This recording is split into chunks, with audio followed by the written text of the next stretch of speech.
Dear friends, welcome to the next discussion on the topic of the history of the print and broadcast media in India.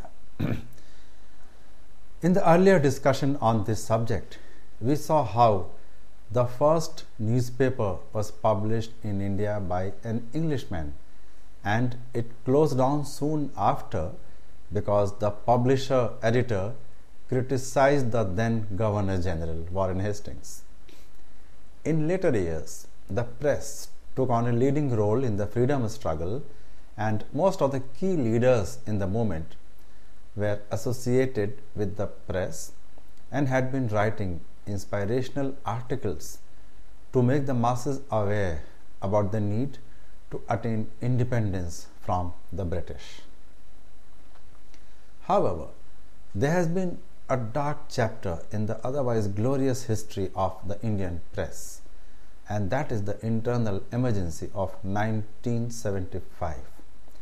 Today, we shall begin with the key facts of the emergency and then move on to next issues.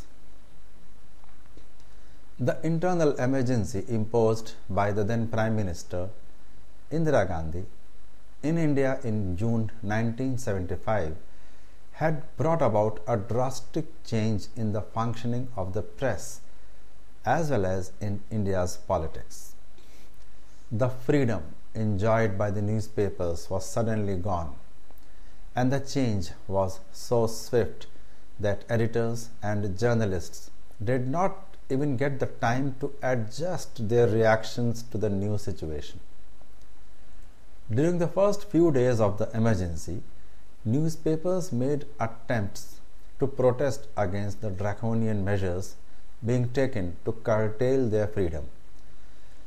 However, as it became clear that the emergency restrictions were not temporary and the government was determined to firmly crush dissent, the reactions changed. Immediately after the imposition of the emergency, guidelines were issued that pre-censorship had been imposed on the press.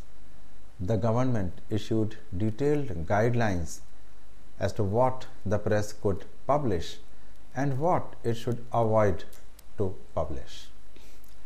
As the censorship guidelines smacked of dictatorial tendencies, the government wanted these to be obeyed but without giving them any publicity. Newspapers were therefore warned that publication of the censorship guidelines in itself was a violation of rules. To coerce newspapers, the government took such measures as disconnecting communication and power lines to newspaper offices and their printing presses, withholding the supply and distribution of newsprint, and placing restriction on the movement of journalists in government offices. It is also interesting to note that most of the censorship guidelines were to be implemented by government officers and not even officers. The guidelines in small towns were to be enforced by employees lower down the hierarchy of the bureaucracy. It was made clear that the country had ushered in a new era during the emergency when the intention of the government was the only law and there was no way to protest or try to change the government's intentions. The immunity granted to journalists to report the proceedings of the parliament and legislators faithfully was suddenly withdrawn. Reporters watching the proceedings in the houses could report only what the censor officer allowed them to do. The MLAs and MPs were free to express their views inside assemblies and parliament, but the reporters could not report them if this meant criticism of the government. Multiple channels of news were closed. Newspapers having their own news services were debarred from operating them. The 4 news agencies then functioning in the country, namely the PTI or the Press Trust of India, the UNI or the United News of India, Hindustan Samachar and Samachar Bharati, the latter two being in Hindi, were merged into one news organization named Samachar. For the news requirements, all newspapers were made completely dependent on Samachar, and this enabled the government to feed the same stories to all newspapers on major developments. Journalists who felt hurt at this kind of high-handedness unleashed by the government tried to protest in their own way, but their voice was ruthlessly gagged. Those with a stronger sense of self-respect and commitment to the profession found themselves in jail, while others thought it better to change according to the needs of the situation. The Communist Party of India, incidentally, was the only political party which had openly supported the then government's move to impose the emergency, and journalists having leftist leanings were elated at the changes taking place in the country.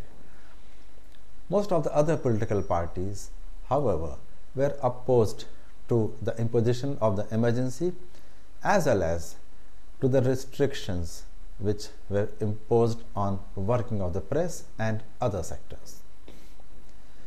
They were journalists having allegiance to the ideology of the Rashtriya Swayamsevak Sangh or the RSS and the Jana Sangh, but they enjoyed little respect in the journalist community till those days. Their presence was limited to the papers and periodicals owned and published by the RSS and its sister organizations or some Hindi papers.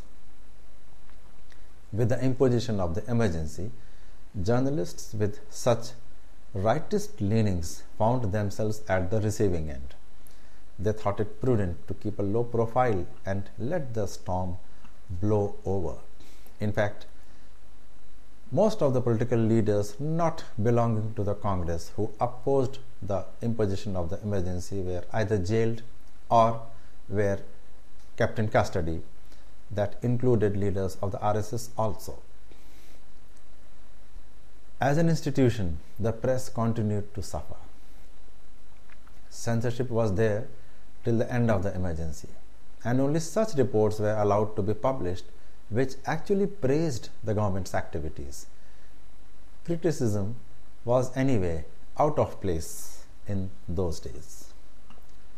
In fact, most newspapers found it beneficial to toe the government line. The number of journalists having ideological commitment to their profession was very few, and surprisingly, M. Chalapati Rao, the veteran journalist and the editor of the National Herald, was one person who retained his fearlessness even during the emergency, and that too when the National Herald was a newspaper started by Jawaharlal Nehru and was partly owned by organizations belonging to the Congress party's outfits. Many other journalists changed colors, if only to save their skin as a matter of strategy. On December 8, 1975, an ordinance banned the publication of all objectionable matter. The permission to report Parliament was withdrawn. The Press Council was disbanded and closed down, and it was blamed that it had failed to curb provocative writings. During the 19 months of emergency, as many as 253 journalists were detained and 7 foreign correspondents were expelled from India for writing anti-government reports. After the emergency was lifted, general elections were held in the summer of 1977, and a new conglomerate of non-Congress parties under the banner of a new party known as the Janata Party came to power. The first thing the new government did was to remove all restrictions imposed over the press. And thus ended the period of emergency, which was some kind of an eye-opener for the profession and the people engaged in this profession. It not only showed the extent to which any government of the day could go to curb the freedom of journalists, it also showed what the journalists themselves could do, not only to fight such restrictions but to fall in line. So after the emergency, the Indian press became more professional along with the use of high technology. Simultaneous publications increased from many locations. There was a tremendous change in the contents. More supplements came out and there was a booming of specialized magazines. The Press Council was re-established under a new act with 28 members, and it was chaired by a retired judge of the High Court. So thus started a new phase of post-independence history of the media, when the restrictions of the emergency were a matter of the past and the press was again back on its feet, ready to face the challenges of the future, and the growth in the electronic media loomed just ahead. So now we move to the subject of the electronic media, that includes radio and television. So first we will take up the radio sector.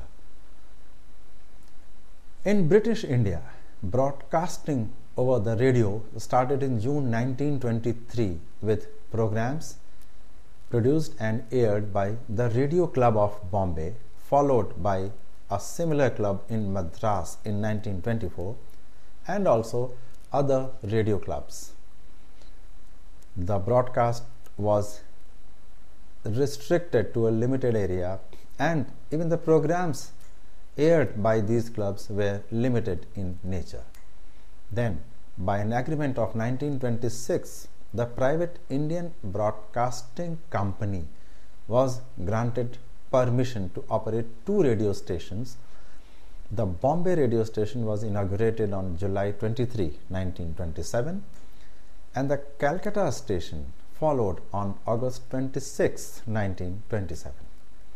But on March 1, 1930, the company went into liquidation, and the government of the day took over the broadcasting facilities, having set up and started the Indian State Broadcasting Service, or the ISBS, on April 1, 1930. It was started on an experimental basis for 2 years, but in May 1932 it was continued further. On June 8, 1936, the ISBS was renamed as All India Radio, or AIR, also known as Akashvani, since 1956, and it was placed under the then Department of Communications. When India became independent in 1947, AIR was made a separate department under the Ministry of Information and Broadcasting. The early history of radio broadcasting in independent India is important because it set the parameters for the subsequent role of television in the country.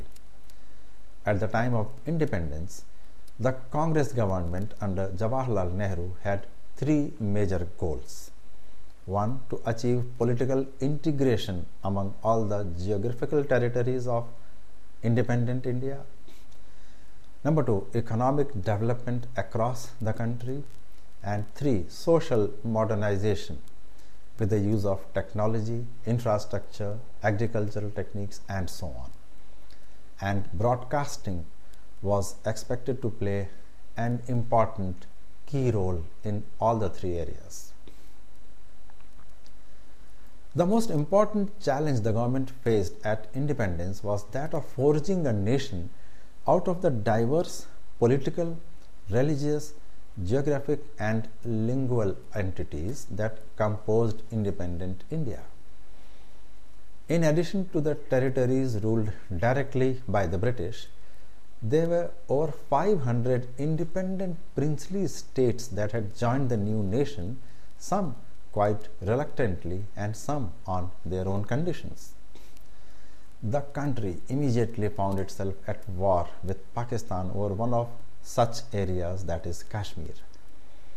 The trauma of the partition of the country into India and Pakistan and the violence between Hindus and Muslims had further weakened the political stability of the newly independent country.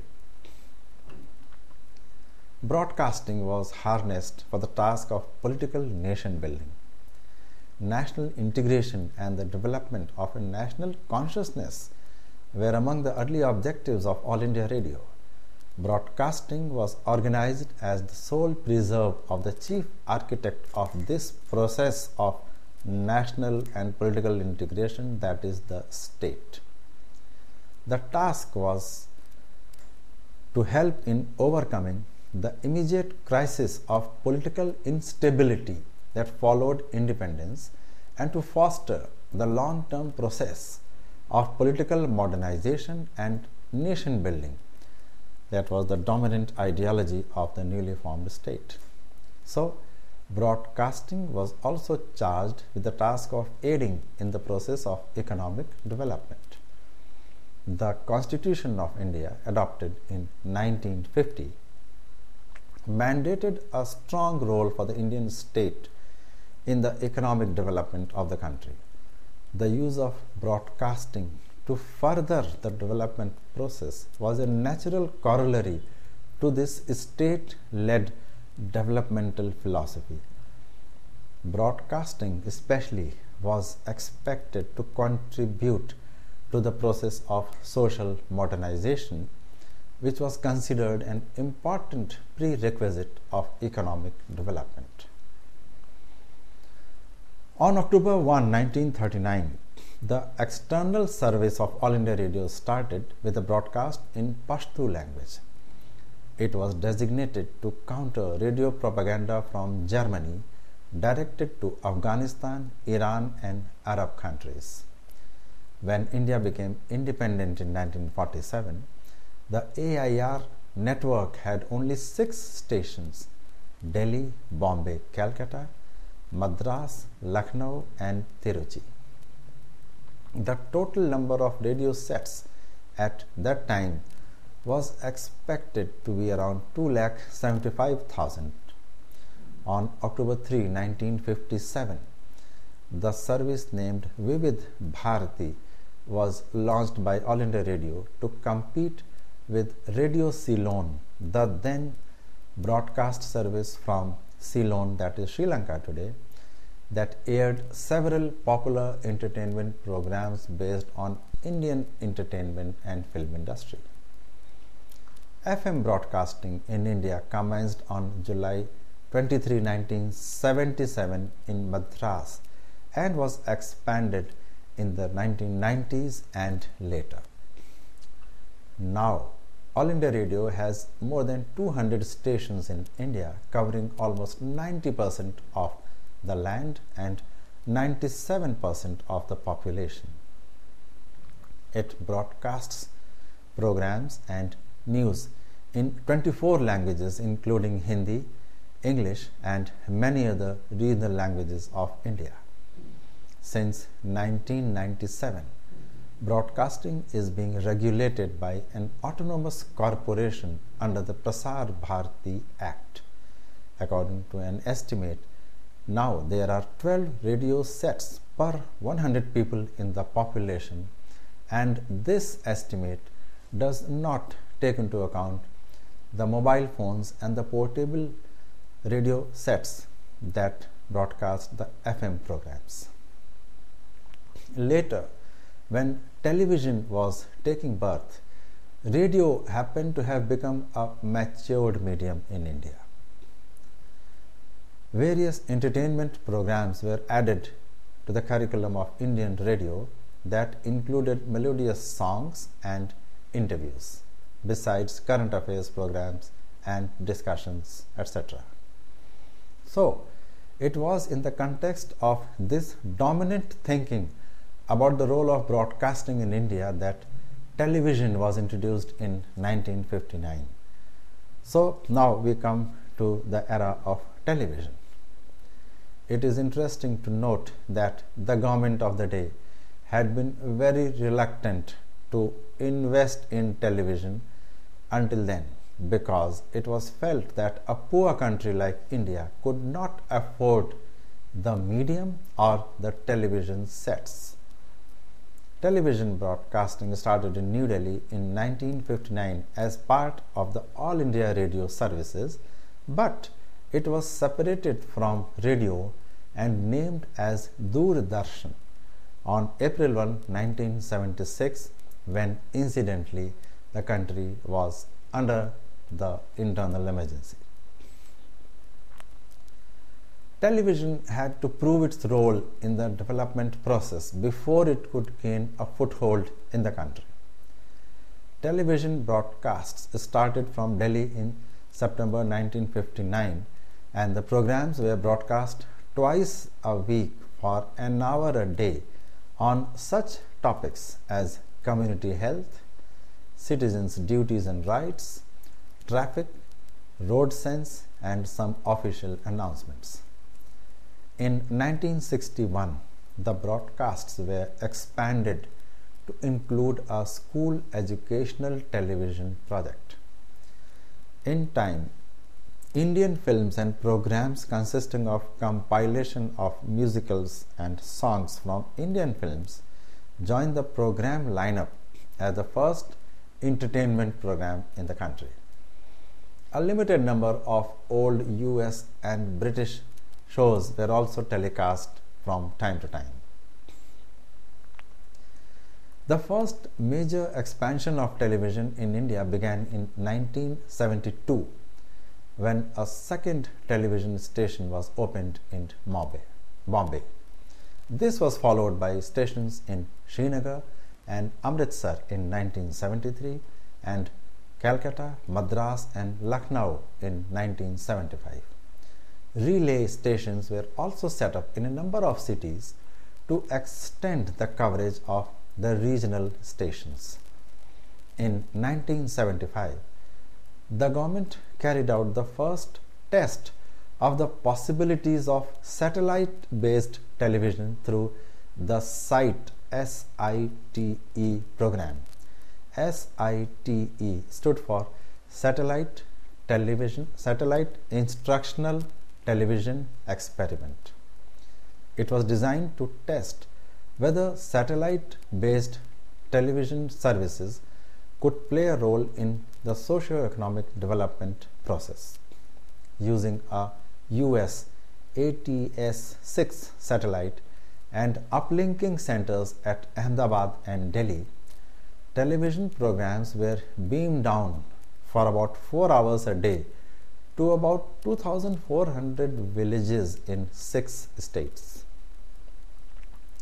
The programs dealt mainly with in and out of school education, agricultural issues, planning and national integration. The program was fairly successful in demonstrating the effectiveness of satellite-based television in India, and the lessons learnt from SITE were used by the government in designing and utilizing its own domestic satellite service, the INSAT, launched in 1982. The Indian television system is one of the most extensive systems in the world. Terrestrial broadcasting, which has been the sole preserve of the government, provides television coverage to over 90% of India's population, and by the end of 1996, it was estimated that nearly 50 million households had television sets. The number obviously has grown manifold since then. International satellite broadcasting, introduced in 1991, swept across the country because of the rapid proliferation of small-scale cable systems. By the end of 1996, Indians could view dozens of foreign and local channels, and the competition for audiences and advertising revenues was one of the hottest in the entire world. In 1995, the Supreme Court of India held that the government's monopoly over broadcasting was unconstitutional. It set the stage for India to develop into one of the world's largest and most competitive television environments. In these early years, television, like radio, was considered a facilitator of the development process, and its introduction was justified by the role it was asked to play in social and economic development. Television was institutionalized as an arm of the government, since the government was the chief architect of the political, economic, and social development in the country. By 1976, the government found itself running a television network of 8 television stations covering a population of 45 million spread over 75,000 square kilometers. Faced with the difficulty of administering such an extensive television system, when television was a part of All India Radio, the government constituted Doordarshan. It was the national television network as a separate department under the Ministry of Information and Broadcasting. Doordarshan actually was set up as an attached office under the Ministry of Information and Broadcasting, a halfway house between a public corporation and a government department.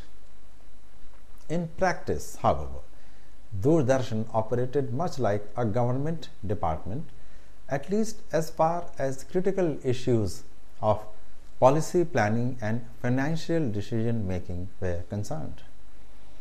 Doordarshan was headed by a Director General appointed by the INB Ministry, the ministry itself, and sometimes the Office of the Director General as well, was and continues to be staffed by members of the India's civil services. In 1982, television began to attain national coverage and develop as the government's preeminent media organization. 2 events triggered the rapid growth of television in that year. INSAT 1A, the first of the country's domestic communications satellites, became operational and made possible the networking of all the Doordarshan's regional stations. And for the first time, Doordarshan originated a nationwide feed of programs dubbed as the National Program, which was fed from Delhi to the other stations. In November 1982, the country hosted the Asian Games and the government introduced color broadcast for the coverage of the games. To increase the reach of television, the government launched a crash program to set up low and high power transmitters that would pick up the satellite distributed signals and retransmit them to surrounding areas. In 1983, the television signals were available to just 28% of the population, and this had doubled by the end of 1985, and by 1990, over 90% of the population had access to television signals. It shows that within 2-3 years, the government had managed to set up a string of low power and high power television transmitters that covered not only the entire country, but in the next few years, almost 90% of the country was under the network of Doordarshan. 1976 incidentally witnessed a significant event in the history of Indian television, that was the advent of advertising on Doordarshan. Until that time, television had been funded through a combination of television license fee and allocations from the annual budget. The license fee was later abolished as advertising revenues began to increase substantially. Advertising began in a very small way, with under 1% of Doordarshan's budget coming in from advertising revenues in 1976-77. But the possibility of reaching a nationwide audience made television look increasingly attractive to advertisers after the introduction of the national program in 1982. In turn, Doordarshan began to shift the balance of its programming from educational and informational programs to entertainment programs. The commercialization of Doordarshan saw the development of soap operas, situation comedies or sitcoms, dramas, musical programs, quiz shows and the like. By 1990, Doordarshan's revenues from advertising were about $300 million, accounting for about 70% of its annual expenditure. By 1991, Doordarshan's earlier mandate to aid in the process of social and economic development had clearly been diluted.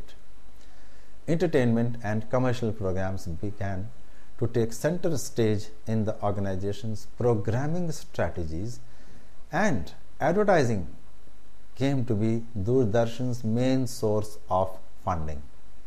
However, television in India was still a modest enterprise, with most parts of the country getting just one channel, except for the major cities which received two channels. But 1991 saw the beginning of international satellite broadcasting in India, and the government launched a major economic liberalization program. Both these events combined to change the country's television environment dramatically. International satellite television was introduced in India by CNN, the American television network, through its coverage of the Gulf War in 1991. It was for the first time that visuals of the Gulf War were seen by people in their homes, offices and hotels, and it had become an instant craze and hit when people realized that not only films and Kavi Sammelans and interviews, but a real life event taking place hundreds of thousands of miles away could be seen live on television. 3 months later, the Hong Kong-based Star TV, which is now owned by media tycoon Rupert Murdoch's News Corp, started broadcasting 5 channels into India using the Asia-Sat-1 satellite. By early 1992, nearly 500,000 Indian households were receiving Star TV telecasts.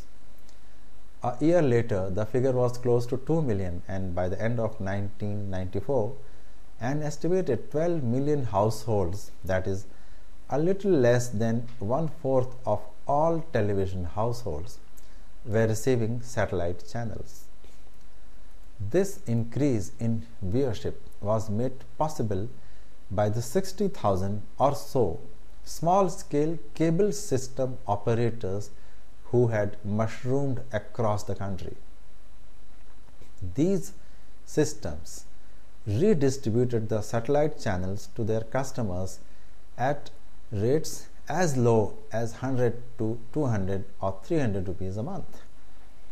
Taking advantage of the growth of the satellite television audience, a number of Indian satellite-based television services were launched between 1991 and 1994, and prominent among them was Zee TV, the first Hindi satellite channel in India. By the end of 1994, there were 12 satellite-based channels available in India, all of them using just a handful of different satellites.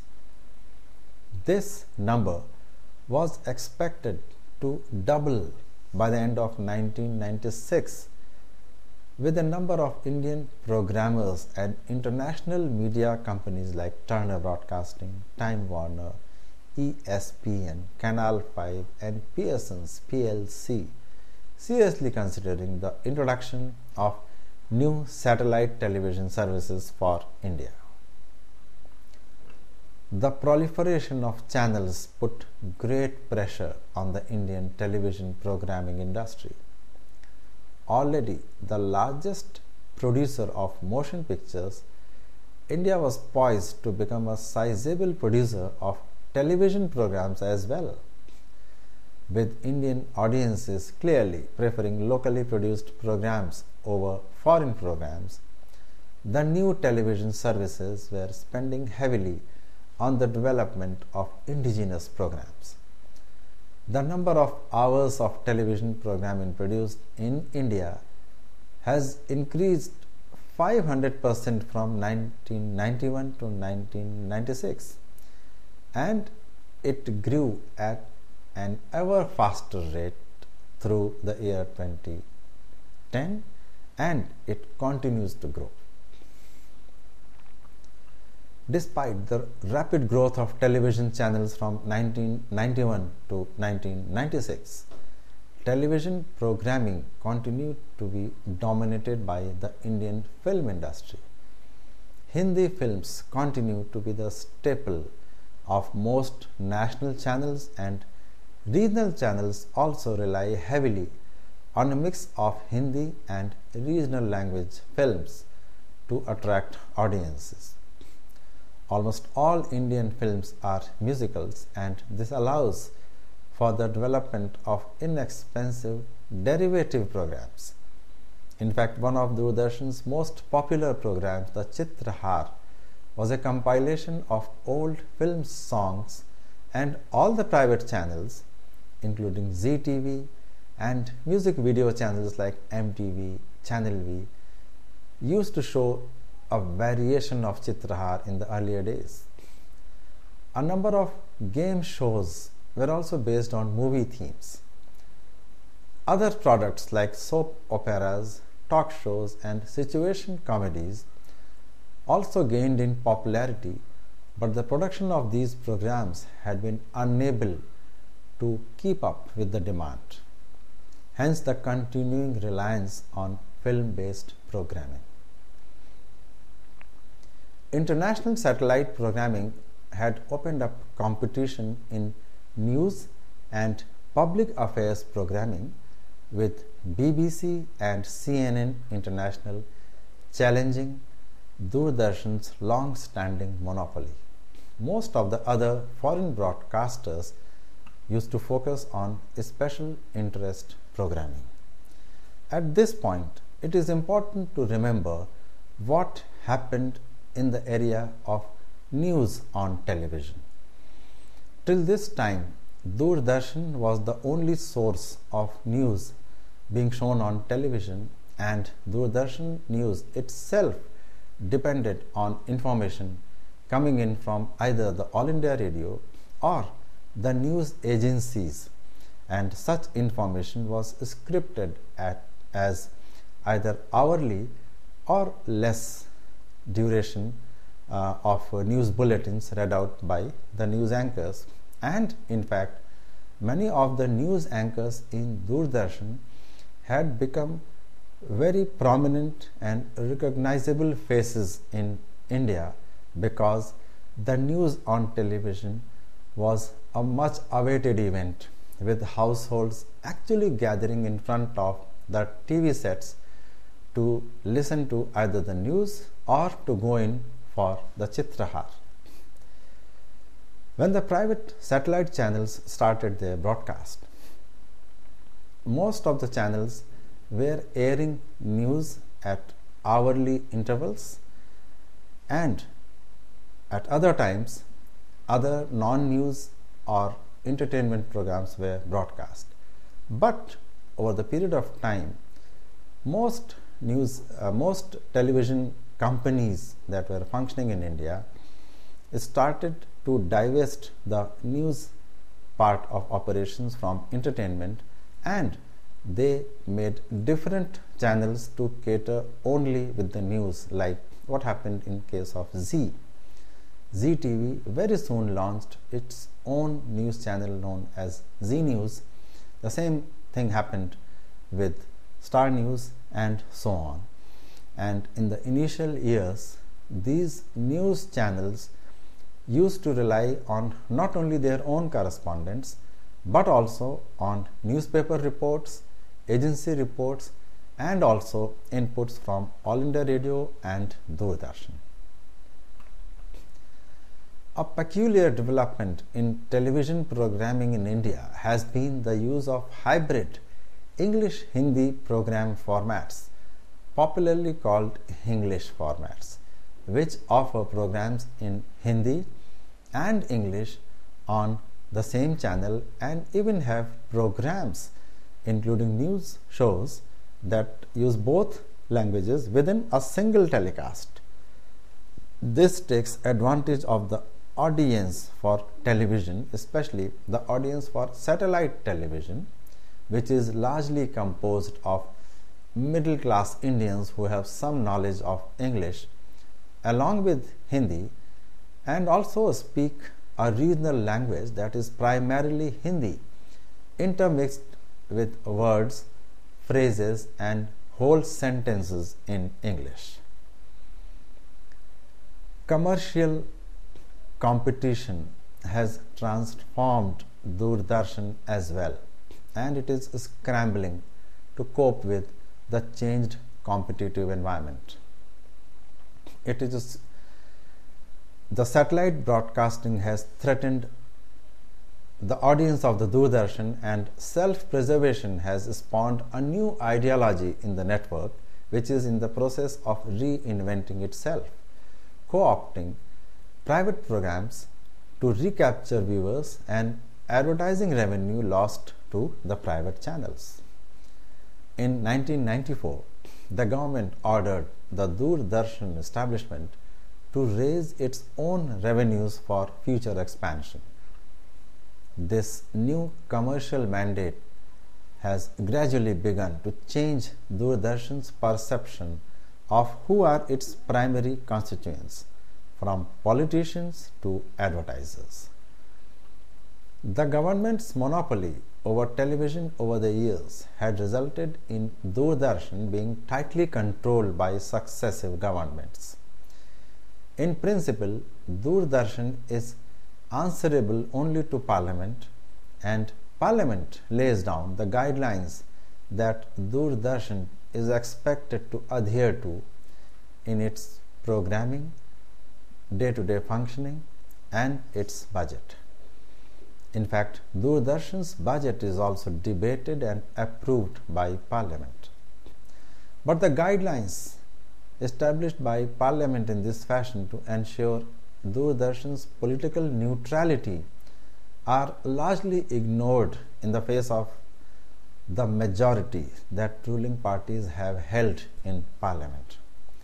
Doordarshan has been subject more to the will of the government than the oversight of Parliament. Successive governments and ruling political parties have used Doordarshan to further their political agendas, weakening its credibility as a neutral participant in the political process. There have been periodic attempts to reconstitute Doordarshan into a BBC-like public corporation, but governments successively have been reluctant to relinquish their hold on such a powerful medium. In fact, the government drew its right to operate the country's broadcasting services as a monopoly from the Indian Telegraph Act of 1885, which empowers the government with the exclusive right to establish, maintain, and work wireless services. In addition, the Constitution lists broadcasting as the sole domain of Parliament, effectively shutting out the states from making any laws with regard to television. That means broadcasting and communication are central subjects. Within the ambit of these provisions, it was assumed that media autonomy or liberalization in any form was the prerogative of the government to grant.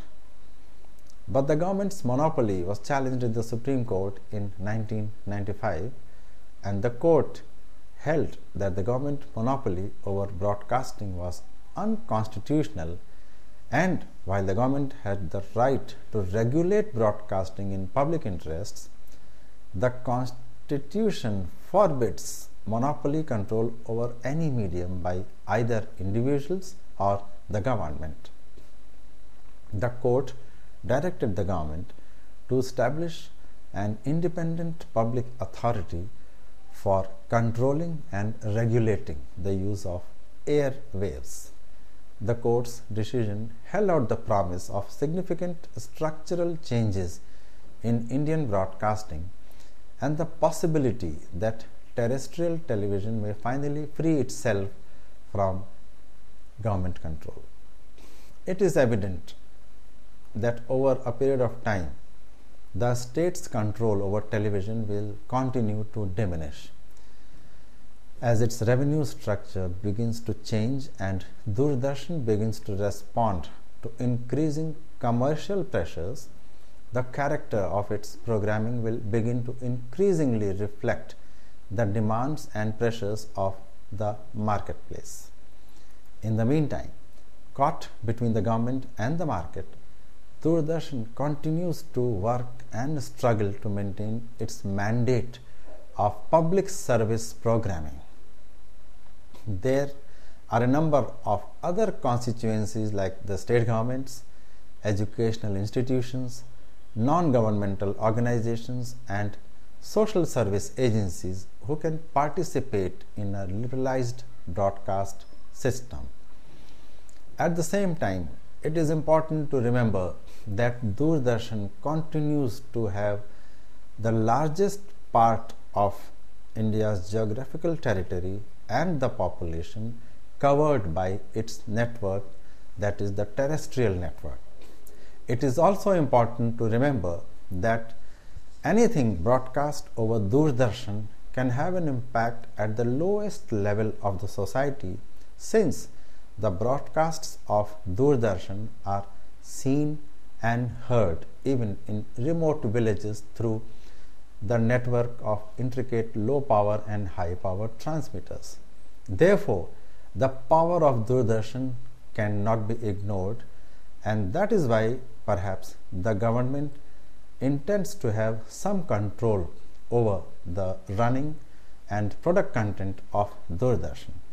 At the same time, it can also come up as an effective medium of imparting education and awareness to the people for crucial areas such as education, agriculture, social services, rights and responsibilities, government schemes and so on. So it is a situation which cannot be settled or cannot take a turn in either direction. That is, it should not become like a private channel and it should not remain under full government control. For the first 17 years, Doordarshan spread haltingly and its transmission was mainly in black and white. The thinkers and policy makers of the country, which had just been liberated from centuries of colonial rule, frowned upon television, looking on it as a luxury Indians could do without. In fact, in 1955, a cabinet decision was taken disallowing any foreign investment in print media, which was followed religiously for nearly 45 years. It shows how closed the government's thinking used to be as far as granting control over the media and its running is concerned. Television, for that matter, came to the forefront only in the past 20 odd years, and more so in the past 13 years. There were initially 2 points. The first in the 80s, when color TV was introduced by Doordarshan, timed with the 1982 Asian Games, which India hosted. It was the time when these transmitters were installed nationwide rapidly for terrestrial broadcasting, and in this period no private enterprise was allowed to set up TV stations or to transmit TV signals. And the second spark came in the early 90s with the broadcast of satellite TV by CNN, followed by Star and Zee and Sun and so on. So prior to this, Indian viewers had to make do with DD's chosen fare, which was often considered dull, non-commercial in nature, directed towards only education and socio-economic development. Entertainment programs were few and far between, and when solitary soap operas like Hum Log in 1984 and mythological dramas like The Ramayana in 1987 and 88 and Mahabharat in 1988-89 were televised, millions of viewers glued to the TV sets at the time when these programs were telecast. When the urban Indians learnt and realized that it was possible to watch the Gulf War on television, they rushed out and bought dishes, that is the dish antenna, for their homes. Prior to this, they only had the metallic antennas on their rooftops, which could catch the signals from the terrestrial LPT or HPT network of Doordarshan. Many others turned entrepreneurs and started offering the signal to their neighbors by flinging cables over treetops, verandas and lampposts. From the large metros, satellite TV delivered via cable moved into smaller towns, spurring the purchase of TV sets and even the upgradation from black and white to color TV sets. So DD responded to this satellite TV invasion by launching an entertainment and commercially driven channel and introduced entertainment programming on its terrestrial network. This again fueled the purchase of sets in the countryside where cable TV was not available. One channel launched by Doordarshan during this time that was highly popular was known as the Metro channel, which showed a lot of entertainment and light programs. So the initial success of the channels had a snowball effect. More foreign programmers and Indian entrepreneurs flagged off their own versions. From 2 channels prior to 1991, Indian viewers were exposed to more than 50 channels by 1996. Software producers emerged to cater to the programming boom almost overnight. Some talent came from the film industry, some from advertising and some from journalism. More and more people set up networks until there was a time in 1995-96 when an estimated 60,000 cable operators were working in the country. Some of them had subscriber bases as low as 50 to as high as in thousands. Most of the networks could relay just 6 to 14 channels, as higher channel relaying capacity required heavy investments, which the cable operators were reluctant to make. American and European cable networks showed interest in the Indian story, as well as the large Indian business groups who set up sophisticated machinery known as head ends capable of delivering more than 30 channels. These multi-system operators or MSOs started buying up local networks or franchising cable TV feeds to the smaller operators for a fee. This phenomenon led to resistance from smaller cable operators who joined forces and started functioning as MSOs themselves. The net outcome was that the number of cable operators in the country has now fallen to 30,000 or less. The rash of players who rushed to set up satellite channels discovered that advertising revenue was actually not large enough to support them. This led to a shakeout. At least half a dozen either folded up or aborted the high-flying operational plans they had drawn up and started operating in a restricted manner. Some of them converted their channels into basic subscription services, charging cable operators a carriage fees. Foreign cable TV MSOs discovered that the cable TV market was too disorganized for them to operate in, and at least 3 of them are known to have decided to postpone their plans in India and got out of the market. The government started taxing cable operators in a bid to generate revenue.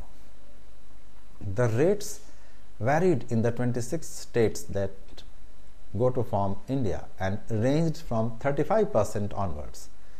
The authorities moved in to regulate the business and a Cable TV Act was passed in 1995. The apex court in the country passed a judgment that the airwaves are not the property of the Indian government, as we told you earlier, and the government reacted by making efforts to get some regulations in place by setting up committees to suggest what the broadcasting law of India should be. In fact, the sector at that time was still being governed by laws that were passed way back in the 19th century.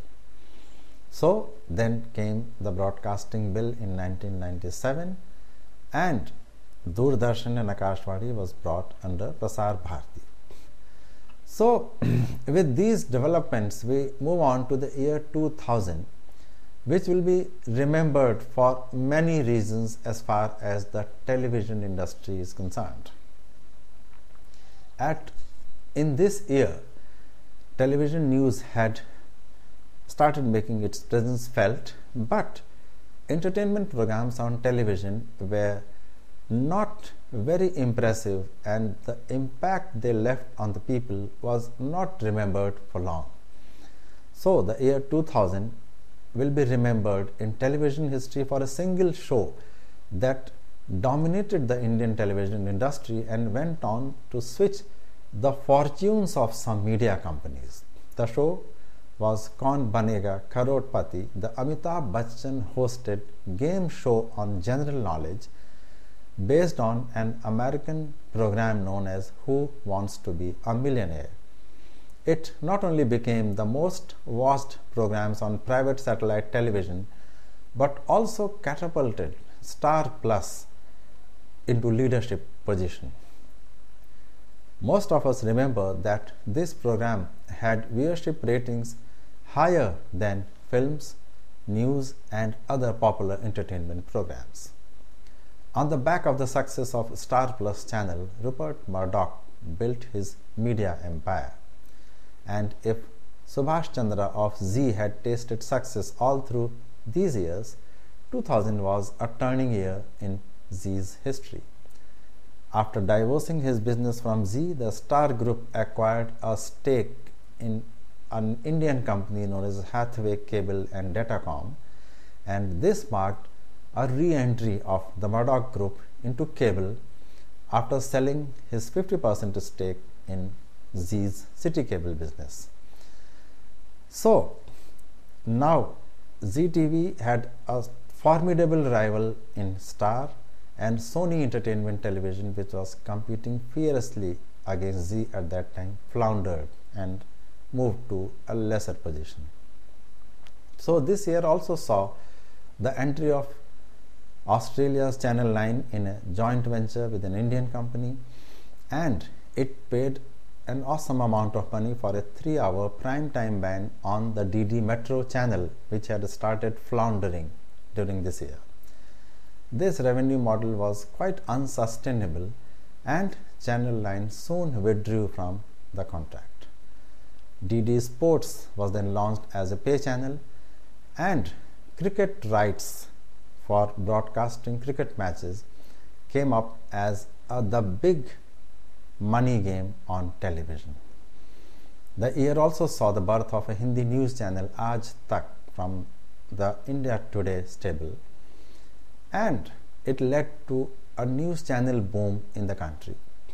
Several news channels were launched after 2000, and the process continues even today. There was activity in the regional news channel space also. In the south, Sun Network continues to rule supreme. Zee made a foray in regional languages, and languages like Marathi, Punjabi, Gujarati, Bengali, Malayalam saw many major channels having programs in these languages. And another big company, the ETV network, also made a foray into regional language broadcasting and news. Cable TV had started getting high valuation on the back of very ambitious convergence plans. The cable TV industry grew to over 30 million subscribers in that year. And on the policy front, DTH broadcasting was permitted after an initial ban, and the door was opened for private players to own and operate communication satellite systems. With this, we come to an end of the history of television broadcasting in India, and in the next lecture, we shall move on to new areas of the media. Thank you, and till then, my best wishes.